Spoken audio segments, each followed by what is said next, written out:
Hello family, তো এর আগের মিনি ব্লগটা আমি পোস্ট করে দিয়েছি, মানে আমি পুরো দিনের ব্লগটা কেটে কেটে পোস্ট করি, আবার এটাকে পুরো একসঙ্গেও পোস্ট করি। তো এখানে আমি বিছানা গোছাচ্ছি, সকাল থেকে আমার 3বার বিছানা গোছানো হয়ে গেল। তো মাম্মা এখন ওর পাপার কাছে আছে, আর যেহেতু সানডে ছিল বাইরের বিছানাতে বসে আছে, তাই মানে বিছানাটা গুছিয়ে নিয়ে ওকে চান করাবো। 11:30 বেজে গেছে। তো চান করানোর পরে আমি বিছানাতে ওকে ক্রিম ট্রিম লাগিয়ে দিই। আর আমি হাফ রান্না করেছি আর মা হাফ করছে। আর এই দেখো এখানে চলে এসছে, এই অনলাইন থেকে একটু আগে দিয়ে গেল ম্যানি পোকো, আর ও নিয়ে এসছে গ্রসারি। তো ওটাই ও দেখছিল মিলিয়ে সব ঠিক আছে কি না, কারণ এর আগেও একবার গ্রসারি নিয়ে এসেছিলো, তো 200 টাকা বেশি নিয়ে নিয়েছিল। বাড়িতে এনে দেখে যে 200 টাকার জিনিস দেয়নি, কিন্তু বেশি নিয়ে নিয়েছে।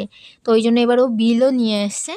তারপরে ও বলছিল যে আমি গেলে কি আর দেবে, কারণ যেহেতু ওইবার বিল আনা হয়েছিল না, তো যেতে চাইছিল না। আমি বললাম না, গিয়ে দেখো, যদি সে দেয় তো দেবে, না দিলে মনে করবে যে ঠিক আছে গেছে যা গেছে।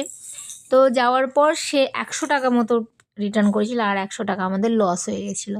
তো ওই জন্য এবার লিস্ট নিয়ে এসছে। তো এটা আমাদের পুরো মাসকাবারি বাজার না, যতটা শেষ হয়েছে ততটা